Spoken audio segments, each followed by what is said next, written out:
అందరికీ నమస్కారం అండి. అందరూ ఎలా ఉన్నారు? నేను బాగున్నాను. మీరు బాగున్నారని అనుకుంటున్నాను.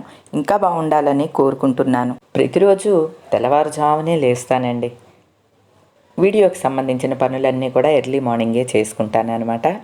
ఆ తర్వాత ఇక నెమ్మదిగా బయటకు వస్తే అటు ఇటు కొద్దిగా వాకింగ్ అన్నది మేము మా ఇంట్లోనే చేసుకుంటాము అనమాట అండి. అప్పుడే కొంచెం మొక్కల పని చేసుకోవటం, మొక్కలకి నీళ్లు పోయటం ఇటువంటివన్నీ కూడా చేసుకుంటాము.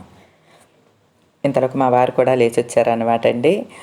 ఎక్కడి నుంచి తెచ్చుకున్నాయో బాదం కాయలు తెచ్చుకుని ఏయో ఇక్కడ పడేసినాయి అండి. బహుశా చిలకలు అయ్యి ఉంటాయి. ఎందుకంటే మన పాత ఇంటి దగ్గర కూడా ఎదురుగుండా బాదం చెట్టు ఉండేది కదా, దాని మీద బోల్డని చిలకలు వాలి ఆ బాదం కాయల్ని కొట్టుకుని తింటూ ఉండే అనమాట. బహుశా ఈ నూతిగట్టు దగ్గర అవతల వాళ్ళది కొబ్బరి చెట్టు ఉన్నది. ఆ కొబ్బరి చెట్టు మీదకి తెచ్చుకుని తినుంటాయి అని చెప్పి ఆ కాయలు ఎక్కడి నుంచి వచ్చి ఉంటాయి, ఎలా కూర్చుని ఇవి తినుంటాయి అని మా వారు నేను ఇద్దరం కూడా వాటిని పర్యవేక్షిస్తున్నాం అనమాట. పొద్దున్నే ఇవే అనమాట అండి.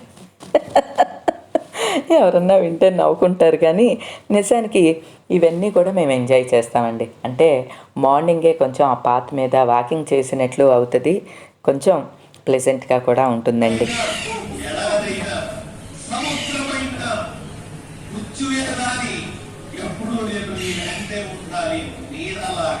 ప్రతిరోజు అయితే తులసికోట దగ్గర పిన్నిగారే ముగ్గు వేస్తారండి. ఒక్కోసారి నేను వేసుకుంటానులేండి అని చెప్తూ ఉంటాను.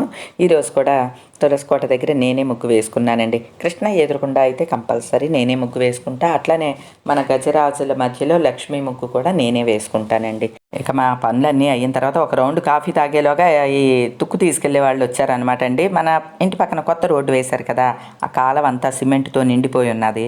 కొంచెం శుభ్రం చేయి బాబు, నేను డబ్బులు ఇస్తాను నీకు అని అంటే, డబ్బులు ఇవ్వక్కర్లేదమ్మా చేస్తాను అని అంటున్నాడండి.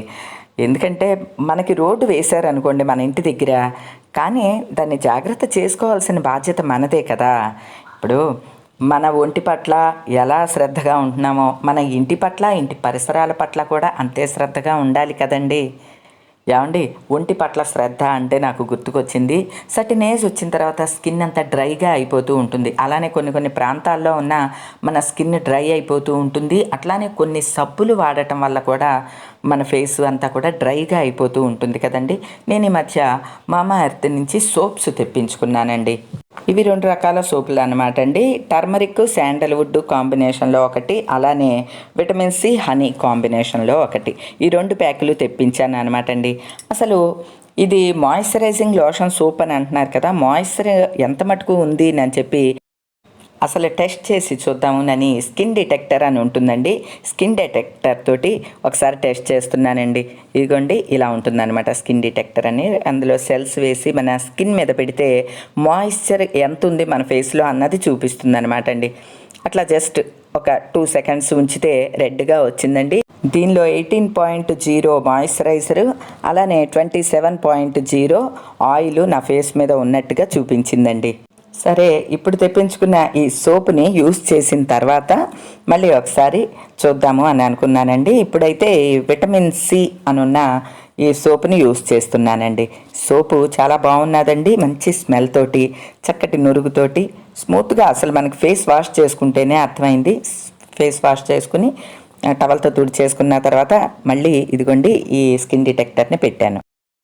ఇప్పుడు చూడండి, నా ఫేస్ మీద 43.7 మాయిశ్చరైజరు, 29.2 ఆయిల్ నా ఫేస్ మీద ఉన్నట్లుగా చూపించింది. జస్ట్ సోప్ వాడిన తర్వాత అనమాట అండి. నాకు అర్థమైపోయింది ఈ సోప్స్ చాలా బాగున్నాయి అనండి. ఒకటి ఒప్టన్ మాయిశ్చరైజింగ్ లోషన్ సోపు, మరొకటేమో vitamin C moisturising lotion soap. ఈ సెట్లు 2 కూడా సూపర్గా ఉన్నాయండి. ఈ soaps made safe certified, dermatologically tested, non drying అనమాట అండి. పైగా మమా ఎర్త్ ప్రోడక్ట్స్ అన్నీ కూడా మనం పెట్టే ఆర్డర్తో లింక్ చేసి ఒక మొక్కని నాటుతారు. 2025 కల్లా 1 మిలియన్ మొక్కలు నాటాలని మమా ఎర్త్ యోచిస్తోందండి. అలానే ప్లాస్టిక్ పాజిటివ్ కూడా. అలానే ఈ ప్రోడక్ట్స్ అన్నీ కూడా మనకి వాళ్ళ అఫీషియల్ వెబ్సైట్ నుంచి కానీ, యాప్ నుంచి కానీ, అమెజాన్, ఫ్లిప్కార్ట్, నైకా నుంచి కానీ, నియర్ బై షాప్స్ నుంచి కానీ మనం ఈజీగా కొనుక్కోవచ్చు. ఒకవేళ వాళ్ళ వెబ్సైట్ నుంచి కానీ, యాప్ నుంచి కానీ మీరు ఆర్డర్ చేసుకుంటే నేను ఇచ్చిన కూపన్ కోడ్ కనుక యూస్ చేస్తే మీకు ఎక్స్ట్రా 20% డిస్కౌంట్ కూడా లభిస్తుందండి.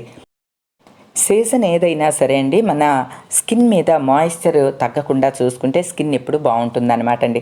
దానికి ఈజియెస్ట్ మార్గం ఏంటంటే మమా ఎర్త్ సోప్స్ యూస్ చేయటం అని నాకు అర్థమైందండి.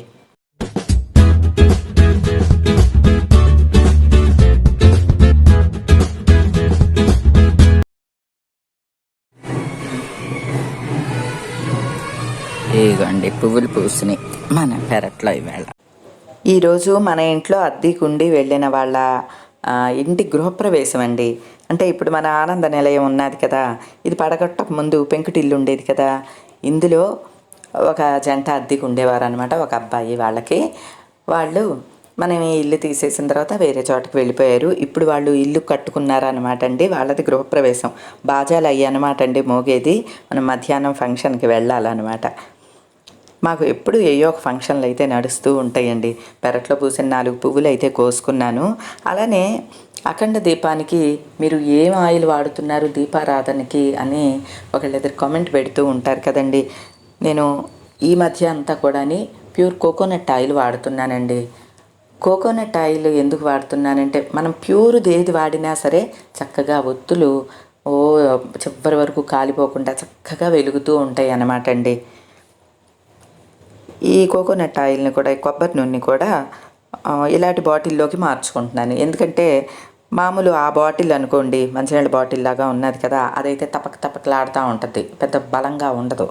అట్లానే ఈ బజార్లో కొన్న ఆయిల్ బాటిల్కి అయితే చక్కగా చిన్న మూత లాంటిది కూడా ఉంటుంది, లైట్గా పడతాయి, సన్నధారలాగా ఆయిల్ పడుతుంది. కాబట్టి ఇప్పుడు అందులోకి మార్చుకుంటాను అనమాట అండి.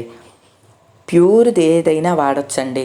నువ్వుల నూనె కానీ, ఆవు నెయ్యి కానీ, మనకి ఏదైనా వాడచ్చు. నాకు ఈ కొబ్బరి నూనె ఏంటంటే మాకు ప్యూర్గా దొరుకుతుందండి, మిల్లు నుంచి తెచ్చుకుంటామన్నమాట. అందుకనే కొబ్బరి నూనె వాడుతున్నాను అనమాట అండి. అంటే కార్తీక మాసంలో అది ఆవు నెయ్యి వాడతాను, దసరా అంతా కూడా నువ్వుల నూనె ఆవు నెయ్యి వాడతాను, ఇట్లా అనమాట అండి. ఈ నెల అంతా కూడా కొబ్బరి నూనె వాడుతున్నాను. ఏమండి, పూజ గదిలోకి వెళ్ళంగానే సూర్యకిరణాలు మన దేవతా ప్రతిమలు అన్నిటి మీద, స్వామివార్ల మీద, అమ్మవార్ల మీద అట్లా కిరణాలు పడుతూ ఎండబడుతూ కనిపిస్తే నాకు భలే సంతోషంగా అనిపిస్తూ ఉంటుందండి. మన పెరట్లో పూసిన 4 మందార పువ్వులు అయితే కోసి తెచ్చుకున్నానండి. చామంతి పువ్వులు ఫ్రిడ్జ్లో ఉన్నాయే పెడుతున్నాను. మాకు ఎప్పుడు పువ్వులకి కొదవేమీ ఉండదండి. మార్కెట్లో తెచ్చుకోవటమే కాదండి, ఇళ్ళ వెంట కూడా వస్తూ ఉంటాయి. కాబట్టి ఒక్కో ప్యాకెట్ తీసుకుని ఫ్రిడ్జ్లో పెట్టుకుంటాను అనమాట. చక్కగా పువ్వుల్ని అలంకరించిన తర్వాత ఆ సూర్యకిరణాలు అలా స్వామివారి పాదాల మీద, అమ్మవారి మీద పడుతూ ఉంటే అండి, ఆ కిరణాలు పడేంతసేపు కూడా పూజ గదిలోనే ఉంటానండి. అసలు ఇలాంటి వాటి కోసంనే నేను ఏరి కోరి ఇలా కట్టించుకున్నానండి. ఎందుకంటే సాధారణంగా అందరికీ కూడా తూర్పు ముఖంగానే దేవుడి గది ఉంటుందండి. కానీ ఇలా దిగువకి కిటికీ ఎందుకు పెట్టించుకున్నానంటే, ఈ సూర్యకిరణాలు, పౌర్ణమిలో చంద్రకిరణాలు పడతాయి అని అనమాట అండి.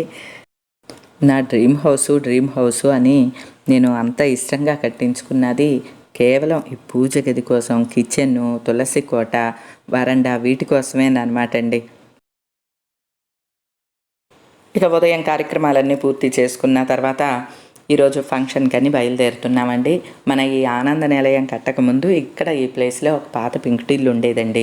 అది పోర్షన్లుగా మేము రెంట్కి ఇచ్చి, మన పాత ఇల్లు ఉన్నది చూడండి, అది కొనుక్కుని వెళ్ళిపోయాం కదా. ఈ పెంకుటిల్లు పోర్షన్స్లో ఒకళ్ళు అద్దెకు ఉండేవాళ్ళు అనమాట అండి. వాళ్ళు ఇప్పుడు ఇల్లు కట్టుకున్నారు, వాళ్ళదనమాట గృహప్రవేశం. మా వారిని వీడియో తీయమంటే ఆయన ఏలే అడ్డు పెట్టేస్తూ ఉంటారండి. నేను కట్టుకున్న ఈ చీర శతమానం సిల్క్స్ వైజాగ్లో తీసుకున్నానండి. ఇది గద్వాల్ కాటన్ శారీ. వీవర్స్కి హెల్పింగ్గా ఉండటం కోసం నేను చిన్న మిస్టేక్ వచ్చినాయి తీసుకున్నానని చెప్పానుగా, అందులో ఒకటి అనమాట అండి. ఇది చాలా కంఫర్టబుల్గా ఉంటుందండి. కొద్దిగా ఎండలు ఇప్పుడిప్పుడే వస్తున్నాయి కదండి, చాలా మెత్తగా హాయిగా ఉందన్నమాట. నేను వెళ్ళేసరికి ఇంకా వ్రతం పూర్తి కాలేదండి. అంటే సాధారణంగా గృహప్రవేశం తెల్లవారుజామున ముహూర్తం ఉంటుంది కదా, కానీ వీళ్ళకి మాత్రం ఉదయం ముహూర్తం వచ్చిందనమాట. అందువల్ల కొంచెం పూజలు, సత్యనారాయణ స్వామి వ్రతం ఇవన్నీ ఆలస్యమైనాయి అనమాట అండి. సరే, ముందు మీరు వెళ్ళి భోజనాలు చేసి రండి అని ముందే భోజనాలు అరేంజ్ చేశారు. పక్కనే ఖాళీ స్థలం ఉన్నదనుకోండి, హాయిగా చక్కగా పక్కన ఒక టెంట్ వేసేసి భోజనాలు పెట్టేయచ్చు కదండి. అలానే మన ఫ్యామిలీ మెంబర్స్ కూడా పలకరిస్తూ ఉన్నారు అన్నమాట అండి. నాకు అది కూడా చాలా హ్యాపీగా అనిపిస్తుందండి. ఎక్కడికి వెళ్ళినా సరే మన సబ్స్క్రైబర్స్, ఫ్యామిలీ మెంబర్స్ కనిపించి మీ వీడియోస్ ఫాలో అవుతూ ఉంటామండి అని చెప్పినప్పుడు చాలా చాలా హ్యాపీ ఫీల్ అవుతానండి. ముఖ్యంగా టెంపుల్స్కి వెళ్ళినప్పుడు, ఏదైనా పూజా కార్యక్రమానికి వెళ్ళినప్పుడు ఇట్లా ఎవరన్నా కనిపించి పలకరిస్తే ఇంకా ఆనందంగా అనిపిస్తూ ఉంటుందండి. మా వారేమో గబగబా ముందు భోంచేసేసారు. నా కబుర్లలో పడి నేను కొంచెం లేట్గా భోజనం చేశాను అనమాట అండి. ఇక భోజనం చేసిన తర్వాత ఇల్లంతా చూడటం కోసం అని వెళ్ళాము. పైన కూడా ఒక రూమ్ ఉన్నదనమాట అండి. పైకి ఎక్కితే నాకు ఈ మెట్లు భలే బాగా నచ్చినాయండి. మన వాళ్ళు ఎవరన్నా ఈ డిజైన్లు ఇట్లా వేసుకోండి, చాలా బాగున్నది. ఒక గ్రీన్ మెట్టు, రెడ్ మెట్టు ఇట్లా వేసి దాని మీద రకరకాల ముగ్గులు వేశారనమాట. చక్కగా కళకళలాడుతున్నట్లు అనిపించిందండి. అందుకనే అది కూడా వీడియో తీశాను అనమాట అండి. అంటే ఎవరన్నా ఇల్లు కట్టుకునేటప్పుడు ఇటువంటి ఐడియాస్ని కూడా ఓన్ చేసుకుంటారు, ఏమన్నా ఉపయోగించుకుంటారు అని వివరంగా చెప్తూ ఉంటాను అనమాట అండి. ఇక మేము వెళ్ళేసరికి పూజా కార్యక్రమం అంతా పూర్తి అయింది, కథలు కూడా పూర్తి అయినాయి అండి. ఇక పిల్లాడికి అమ్మాయికి కుంకుమ పెట్టి బహుమతి ఇవ్వబోతుంటే, వద్దా ఆంటీ గారు, మీరు వచ్చారు, మీ ఆశీర్వాదమే చాలండి అని అంటున్నాడు. రే బాబు, మా ఇంట్లో ఉండి నువ్వు ఇల్లు కట్టుకున్నావు నాన్న, నాకు చాలా సంతోషంగా ఉన్నది అని చెప్పి ఇంటికి అవసరమైంది ఏదన్నా తీసుకొని అయినా అని చెప్పి అక్షంతలు వేసి కానుకిస్తే, పాపం ఇద్దరు కూడా వద్దంటే వద్దని అన్నారండి. మీ ఆశీర్వాదం చాలండి అంటాడు. నిజానికి ఇలా గృహప్రవేశాలకి వెళ్ళినప్పుడల్లా స్వామిని ఒకటే వేడుకుంటానండి. మన ఫ్యామిలీలో ఎవరైతే సొంత ఇంటి కోసం పరితపిస్తున్నారో వారందరి కోరిక తీర్చు స్వామి, చక్కగా వాళ్ళు కూడా సొంత ఇల్లు కట్టుకుని నీ వ్రతం చేసుకునేలాగా దీవించు స్వామి అని మనస్ఫూర్తిగా కోరుకుంటానండి. ఇక అక్కడ ఫంక్షన్ అంతా హ్యాపీగా అటెండ్ అయ్యి మన వాళ్ళందరినీ పలకరించి ఇంటికి చేరేసరికి 1 గంట ఆలస్యం అయిందనే చెప్పాలండి. ఇప్పుడిప్పుడే ఎండలు ముదురుతూ ఉన్నాయి అన్నమాట అండి. ఇక శివరాత్రి వెళ్ళింది అంటే శివశివ అంటూ చలి వెళ్ళిపోతుందంటండి, ఎండలు ఉధృతంగా అవుతాయి అన్నమాట. పెద్దలు అలా చెప్తారు, శివరాత్రికి శివశివ అంటూ చలి వెళ్ళిపోతుంది అని. అలానే వెళ్ళిపోయిందండి. ఇక నేను వీడియో చేస్తూ లోన కూర్చున్నాను. సాయంత్రానికి బయటకు వచ్చేసరికి సందలాడిపోయిందండి. అలా కొద్దిసేపు ఆ పాత్ మీదే ఒక 10 రౌండ్లు తిరుగుతూ రెస్ట్ తీసుకున్నాను అనమాట అండి. ఈ రోజుకైతే ఇదేనండి. మరో మంచి వీడియోతో మళ్ళీ కలుస్తాను. అప్పటి వరకు ఉంటానండి.